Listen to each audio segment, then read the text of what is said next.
George ತೊಲೆಡ್ದಂಡ ವಿಶೇಷ ಕಾರ್ಯಕ್ರಮಕ್ಕೆ ಮತ್ತೆ ಸ್ವಾಗತ.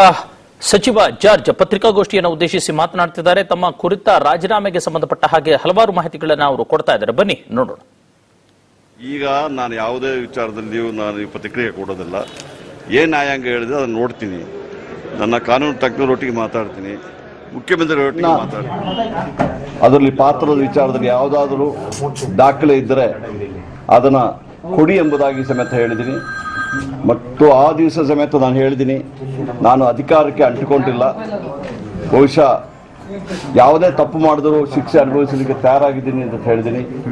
ಮತ್ತು ಒಂದೇ ಒಂದು ನಾನು ಹೇಳ್ಕೊಂಡಿದ್ದು, ಯಾವುದೇ ರೀತಿಯಲ್ಲಿ ತನಿಖೆ ಮತ್ತು ವಿಚಾರಣೆ ಇಲ್ಲದೆ ಯಾರನ್ನ ಶಿಕ್ಷೆಗೆ ಒಳಪಡಿಸಿ ಎಂಬ ಮಾತನ್ನು ಸಮೇತ ನಾನು ಆ ಸಂದರ್ಭದಲ್ಲಿ ಹೇಳಿದೆ. ಇವತ್ತು ಮಡಿಕೇರಿಯಿಂದ ಕೋರ್ಟಿಂದ, ಸೆಷನ್ಸ್ ಕೋರ್ಟಿಂದ ಈಗಾಗಲೇ ಒಂದು ಸೆಕ್ಷನ್ 156 3ಯಲ್ಲಿ ಆಫ್ CRPCಯಲ್ಲಿ the matter is referred to the PSI for MTPS. The PSI of MTPS is ordered to register the case, investigate and submit the report. ಅಲ್ಲಿ ಏನಾಗಿದೆ ಅಂತ ಹೇಳ್ಬಿಟ್ರೆ, ರಿಜಿಸ್ಟರ್ಡ್ ದ ಕೇಸ್ ಅಂತ ಹೇಳ್ಬಿಟ್ರೆ it is a registration complaint file by Mrs Ganapati and the son. ಅದನ್ನು register ಮಾಡಿಬಿಟ್ಟು enquiry ಮಾಡಿದ್ದು ಹೇಳಿದ್ದಾರೆ. ನಾನು ನನ್ನ ವೈಯಕ್ತಿಕವಾಗಿ ಈಗಾಗಲೇ ನಾನು ಹೇಳಿದಂಗೆ ನಾನು ಇದಕ್ಕೆ ಅಧಿಕಾರಕ್ಕೆ ಅಂಟಿಕೊಂಡಿಲ್ಲ. ನಿಷ್ಪಕ್ಷಪಾತವಾದ ಒಂದು ಅವರ ಆದೇಶ ಪ್ರಕಾರ ಆಗಲಿ ಎಂಬ ಮಾತು. ಮತ್ತೆ ನನ್ನ ಕಾನೂನಿನ ವಿಚಾರದಲ್ಲಿ ಯಾವ ರೀತಿಯಲ್ಲಿ ಕಾನೂನು ಕ್ರಮ ತಗೊಳ್ಬೇಕು ಅದನ್ನು ಇಟ್ಕೊಂಡು ನಾನು ಇವತ್ತು ನನ್ನ ರಾಜೀನಾಮೆಯನ್ನು ಈಗಾಗಲೇ ಮುಖ್ಯಮಂತ್ರಿಯವರಿಗೆ ಸಲ್ಲಿಸಿದ್ದೇನೆ.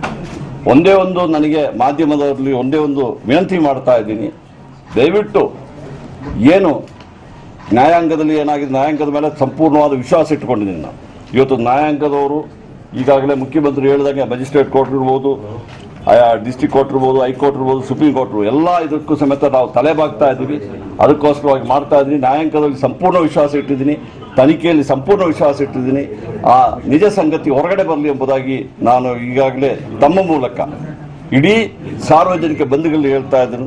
ಆ ನಿಜ ಸಂಗತಿ ಹೊರಗಡೆ ಬರೋ ತನಕ ನಿಜವಾಗಿ ಯಾವುದೇ ಒಂದು ತೀರ್ಮಾನಕ್ಕೆ ಬರಬೇಡಿ, ತೀರ್ಪು ಕೊಡಲಿಕ್ಕೆ ಹೋಗಬೇಡಿ.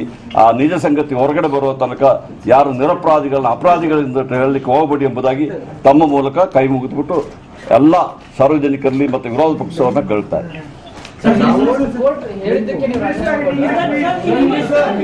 ನೋಡಿ, ಇಲ್ಲಿ ತನಕ ನನ್ನ ಮೇಲೆ ಯಾವುದೇ ತನಿಖೆಗೆ ಯಾರು ಆರ್ಡರ್ ಮಾಡಿರಲಿಲ್ಲ. ಈಗೇನಾಗಿದೆ ಅಂತ ಹೇಳ್ಬಿಟ್ರೆ, ಆ ಕಂಪ್ಲೇಂಟ್ ಮೇಲೆ ಒಂದು ತನಿಖೆ ಆಗಬೇಕಂತ ಕೋರ್ಟ್ ಆರ್ಡರ್ ಕೊಟ್ಟಿದ್ದಕ್ಕೋಸ್ಕರವಾಗಿ ಇವತ್ತು ನಾನು ಆ ಕೋರ್ಟು ಮತ್ತು ಯಾವುದೇ ನಮ್ಮ ಸಂಸ್ಥೆ ಇದೆ ಪೊಲೀಸರು ಅವರಿಗೆ ನಿಷ್ಪಕ್ಷಪಾತವಾಗಿ ತನಿಖೆ ಮಾಡಲಿಕ್ಕೆ ಅನುವು ಮಾಡಿಕೊಡ್ಲಿಕ್ಕೋಸ್ಕರವಾಗಿ ನಾನು ಈ ರಾಜೀನಾಮೆ ನಾನಾಗಿ ವಾಲಂಟಿಯರ್ ಆಗಿ ಕೊಡ್ತಾ ಇದ್ದೀನಿ.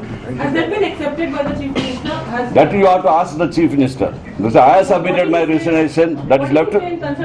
No, that is left to him. You can ask him what he is going to do. I don't know. But I have submitted my resignation to Honorable Chief Minister. Well, sir, what inspired you to See,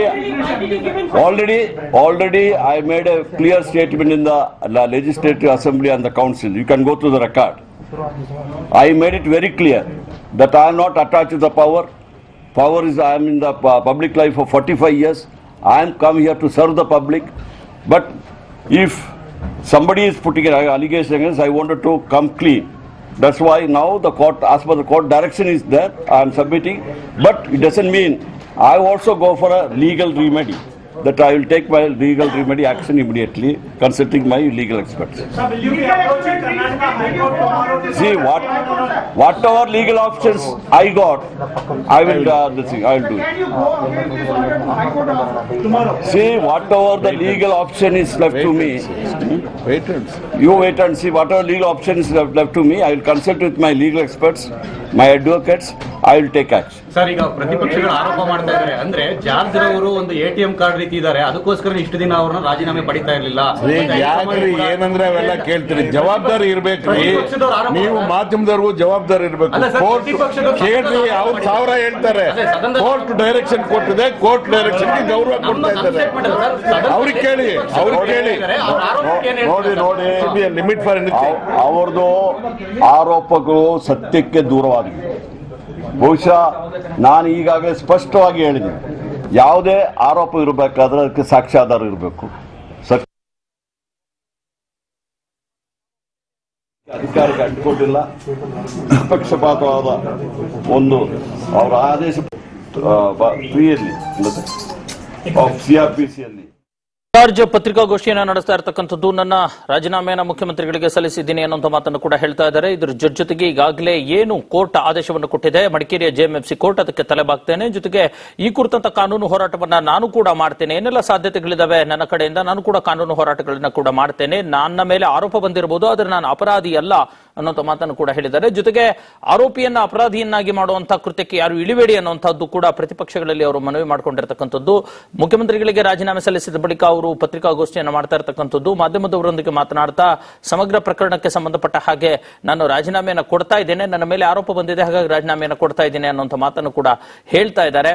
George ಅಂತೂ ಇಂತೂ ತಲೆದಂಡ ಈಗ ಆಗಿರ್ತಕ್ಕಂಥದ್ದು. George ಅವರ ಪತ್ರಿಕಾಗೋಷ್ಠಿಗೆ ಮಾಜಿ speaker ಮತ್ತು ಹಾಲಿ ಸಚಿವ ಕೂಡ ಆಗಿರ್ತಕ್ಕಂಥ, ಆರೋಗ್ಯ ಸಚಿವ ಆಗಿರ್ತಕ್ಕಂಥ ರಮೇಶ್ ಕುಮಾರ್ ಕೂಡ ಸಾಥ್ ಕೊಟ್ಟಿದ್ದಾರೆ. ಅವರು ಕೂಡ ಅವರೊಂದಿಗೆ ಪತ್ರಿಕಾಗೋಷ್ಠಿಯಲ್ಲಿ ಹಾಜರಿದ್ದು ಮಾಧ್ಯಮದವರನ್ನ ಕಂಟ್ರೋಲ್ ಮಾಡುವಂತ ಕೆಲಸವನ್ನು ಕೂಡ ಮಾಡ್ತಾ ಇರತಕ್ಕಂಥದ್ದು. ಹಾಗಾಗಿ ಜಾರ್ಜ್ ತಮ್ಮ ರಾಜೀನಾಮೆಯ ನಂತರ ಪತ್ರಿಕಾಗೋಷ್ಠಿಯನ್ನು ನಡೆಸಿ ಹೇಳ್ತಾ ಇದ್ದಾರೆ, ಯಾವುದೇ ರೀತಿಯ ತನಿಖೆಗೂ ನಾನು ಸಿದ್ಧ ಮತ್ತು ಯಾವುದೇ ರೀತಿಯ ಕಾನೂನಾತ್ಮಕ ಹೋರಾಟಗಳಿಗೂ ನಾನು ಸಿದ್ಧ. ನನ್ನ ಮೇಲೆ ಆರೋಪ ಬಂದಿರಬಹುದು, ಆದ್ರೆ ನಾನು ಅಪರಾಧಿ ಅಲ್ಲ ಅನ್ನುವಂಥದ್ದು.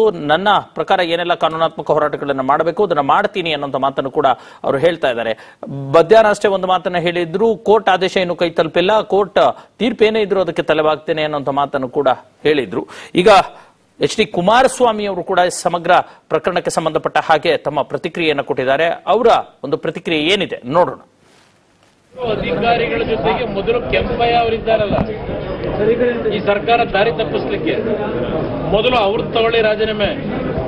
ಅಂತ ಸಲಹೆಗಾರ ನಿಮಗೆ ಬೇಕಿಲ್ಲ, ಅಂತ ದರಿದ್ರ ಬಂದಿಲ್ಲ ನಿಮ್ಮ ಸರ್ಕಾರಕ್ಕೆ, ಅಂತ ದರಿದ್ರ ಬಂದಿಲ್ಲ. ಸುಳ್ಳು ಜಾತಿ ಪತ್ರ ಕೊಟ್ಕೊಂಡು IPS ಆಫೀಸರ್ ಆಗಿ ಆ ರೆಕಾರ್ಡ್ ಸುಡ್ತಕ್ಕಂಥ ಕೀಳ್ಮಟ್ಟದ ಕೆಲಸ ನಿರ್ವಹಿಸ್ತಕ್ಕಂಥ ಅಧಿಕಾರಿ ಕಟ್ಕೊಂಡು ನಿಮ್ಮ ಸರ್ಕಾರಕ್ಕೆ ಎಷ್ಟು ತರ್ತೀರಿ? ಇವತ್ತು 3 ವರ್ಷ ಅವರಿಗೆ ಕೊಟ್ಟಿದ್ದೀರಿ ಅಧಿಕಾರನ. ಅಧಿಕಾರಿಗಳ ಜೊತೆಗೆ ಮೊದಲು ಕೆಂಪಯ್ಯ ಅವರಿದ್ದಾರಲ್ಲ, ಈ ಸರ್ಕಾರ ದಾರಿ ತಪ್ಪಿಸ್ಲಿಕ್ಕೆ ಮೊದಲು ಅವ್ರದ್ದು ತಗೊಳ್ಳಿ ರಾಜೀನಾಮೆ. ಅಂತ ಸಲಹೆಗಾರ ನಿಮಗೆ ಬೇಕಿಲ್ಲ, ಅಂತ ದರಿದ್ರ ಬಂದಿಲ್ಲ ನಿಮ್ಮ ಸರ್ಕಾರಕ್ಕೆ, ಅಂತ ದರಿದ್ರ ಬಂದಿಲ್ಲ. ಸುಳ್ಳು ಜಾತಿ ಪತ್ರ ಕೊಟ್ಕೊಂಡು IPS ಆಫೀಸರ್ ಆಗಿ ಆ ರೆಕಾರ್ಡ್ ಸುಡ್ತಕ್ಕಂಥ ಕೀಳ್ಮಟ್ಟದ ಕೆಲಸ ನಿರ್ವಹಿಸ್ತಕ್ಕಂಥ ಅಧಿಕಾರಿ ಕಟ್ಕೊಂಡು ನಿಮ್ಮ ಸರ್ಕಾರಕ್ಕೆ ಎಷ್ಟು ತರ್ತೀರಿ? ಇವತ್ತು 3 ವರ್ಷ ಅವರಿಗೆ ಕೊಟ್ಟಿದ್ದೀರಿ.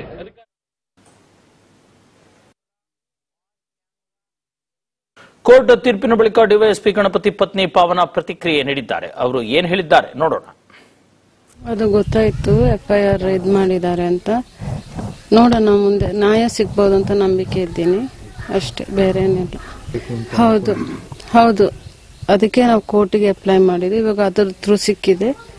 ಲೆಟ್ಸ್ ಸಿ ಫರ್ದರ್ ಏನಾಗ್ತದೆ ಅಂತ. ನಾವೀಗ ಏನು ಡಿಸೈಡ್ ಮಾಡಿದ್ರೆ, ನಮ್ಮ ಫ್ಯಾಮಿಲಿ ಇದ್ದಾರೆ, ಎಲ್ಲರೂ ಕೂತ್ಕೊಂಡು ಮಾತಾಡಿ ಡಿಸೈಡ್ ಮಾಡ್ತೀವಿ ಏನು ಮುಂದೆ ಅಂತ. ಅದು ಗೊತ್ತಾಯ್ತು, FIR ಇದು ಮಾಡಿದ್ದಾರೆ ಅಂತ. ನೋಡೋಣ, ಮುಂದೆ ನ್ಯಾಯ ಸಿಗ್ಬೋದು ಅಂತ ನಂಬಿಕೆ ಇದ್ದೀನಿ ಅಷ್ಟೇ, ಬೇರೆ ಏನಿಲ್ಲ. ಹೌದು ಹೌದು, ಅದಕ್ಕೆ ನಾವು ಕೋರ್ಟಿಗೆ ಅಪ್ಲೈ ಮಾಡಿದ್ವಿ. ಇವಾಗ ಅದ್ರ ಥ್ರೂ ಸಿಕ್ಕಿದೆ. ಲೆಟ್ಸ್ ಸಿ ಫರ್ದರ್ ಏನಾಗ್ತದೆ ಅಂತ. ನಾವೀಗ ಏನು ಡಿಸೈಡ್ ಮಾಡಿದ್ರೆ, ನಮ್ಮ ಫ್ಯಾಮಿಲಿ ಇದ್ದಾರೆ, ಎಲ್ಲರೂ ಕೂತ್ಕೊಂಡು ಮಾತಾಡಿ ಡಿಸೈಡ್ ಮಾಡ್ತೀವಿ ಏನು ಮುಂದೆ ಅಂತ. ಅದು ಗೊತ್ತಾಯ್ತು, FIR ಇದು ಮಾಡಿದ್ದಾರೆ ಅಂತ.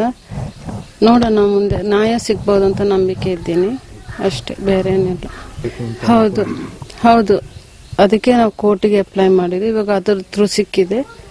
ಲೆಟ್ಸ್ ಸಿ ಫರ್ದರ್ ಏನಾಗ್ತದೆ ಅಂತ. ನಾವೀಗ ಏನು ಡಿಸೈಡ್ ಮಾಡಿದ್ರೆ, ನಮ್ಮ ಫ್ಯಾಮಿಲಿ ಇದ್ದಾರೆ, ಎಲ್ಲರೂ ಕೂತ್ಕೊಂಡು ಮಾತಾಡಿ ಡಿಸೈಡ್ ಮಾಡ್ತೀವಿ ಏನು ಮುಂದೆ ಅಂತ. ಅದು ಗೊತ್ತಾಯ್ತು, FIR ಇದು ಮಾಡಿದ್ದಾರೆ ಅಂತ. ಈಗ ಒಂದು ಪುಟ್ಟ ಬ್ರೇಕ್ ಆದ್ಮೇಲೆ ನಿಮ್ಮೂರ ನ್ಯೂಸ್ ಮುಂದುವರಿಯುತ್ತೆ.